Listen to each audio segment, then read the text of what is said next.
इतिहास गवाह है कि लगभग 2250 साल पहले कश्मीर के महिला रूपिया नगर का बुद्धिमान राजा, जो अपने नाम की तरह ही अमर शक्ति था, एक विद्वान पंडित को अपने दरबार में बुलाता है।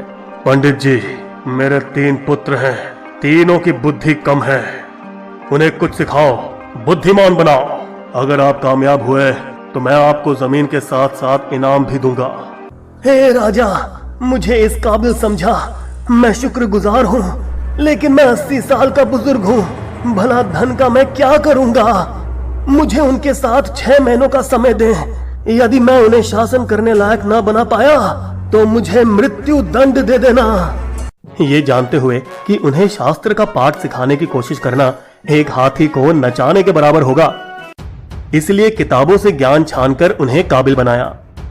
84 कहानियों के मूल बातों द्वारा जो चतुराई, राजनीति, कूटनीति, प्रशासन और नैतिक कला जैसे महत्वपूर्ण सबक से भरी थी, जिसे 5 भागों में बांटा गया। मित्र भेद मतलब दोस्तों को खोना, मित्र लाभ दोस्त बनाना, संधि विग्रह शांति और युद्ध, लब्ध प्रणाश यानी लाभ और हानि, अपरिचित कारक जल्दबाजी और सावधानी, जो आप और हम पंचतंत्र के नाम से जानते हैं। कुछ सदियों बाद सनसनीद ईरानी सम्राट नौशरवान के मुख्य वैद्य बुजरॉय उनके दरबार में आए। आलमपना, मुझे हिंदुस्तान जाने की इजाजत दें। मैंने सुना है कि उनके पेड़ पौधों में ऐसा इलाज है जो मरे हुए इंसान को भी जिंदा कर सकते हैं। मैं चाहता हूँ कि आप ये खाकर अमर हो जाएं।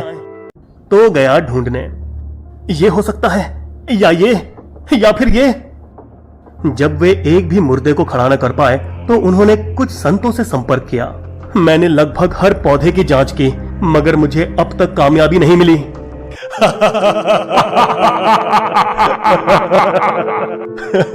लगता है कि तुम बात समझे नहीं। चलो अब हम तुम्हें समझाएंगे कि दरअसल वो विद्वान क्या कहना चाहते थे।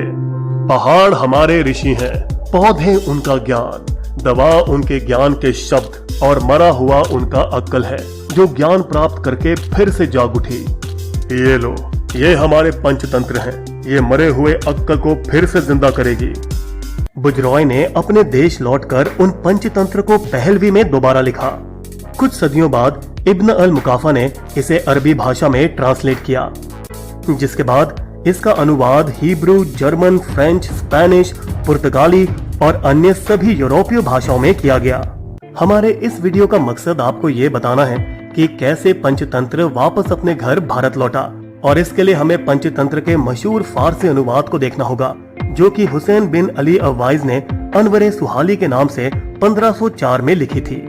उस समय हिंदुस्तान के बादशाह अकबर थे, जो कि कला और भाषाओं के प्रेमी थे।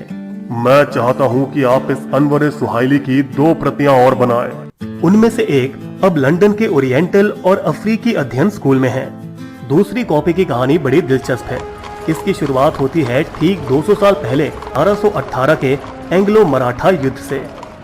पुणे में रहने वाले अंग्रेज अधिकारी माउंट स्टुअर्ट एल्फिंस्टन के घर हमले के दौरान आग लग गई। मेरी लाइब्रेरी को बचा लो, मेरी सभी महत्वपूर्ण किताबें अंदर हैं। किसी ने आधी जली हुई अनवर सुहाइली के पन्नों को समेटा, जोड़ा और किताब में बांध दिया। फिर जहाज से वे इंग्लैंड पहुंच गई और 1938 में उसे प्रसिद्ध सोथबी में नीलामी के लिए रखा गया। आज हमारे पास एक मशहूर किताब है, अनवर सुहाइली। कोई बोली लगाना चाहेगा? भारतीय सिविल सेवा अधिकारी डॉक्टर आलमा लतीफी दर्शकों में बैठे थे। और कोई? जा रहा है 1, जा रहा है 2 और गया। 35 साल बाद 1973 में उनके परिवार ने इसे मुंबई के the Prince of Wales museum को भेंट कर दी। अब इसे छत्रपति शिवाजी महाराज वस्तु संग्रहालय के नाम से जाना जाता है। 45 साल बाद यानी आज ही के दिनों में ये 200 साल से ज्यादा पुरानी पेंटिंग, जो एक समय फटी हुई, फीकी सी, टुकड़ों में बटी थी, आज पूरी तरह सुधार ली गई है। 5000 साल पहले कश्मीर में शुरू हुई ये कहानी आज सही जगह पहुंचकर अपने ही देश में लौटकर समाप्त हुई। बिस्बो की शायरी। बात पुरानी है बहुत, सुन लो देकर ध्यान। बुद्धि ज्ञान का कोश था भारत का मान। दर विदेशी ले गए, दिए कई नई वेश, पंचतंत्र अब आ गया लौट के अपने देश।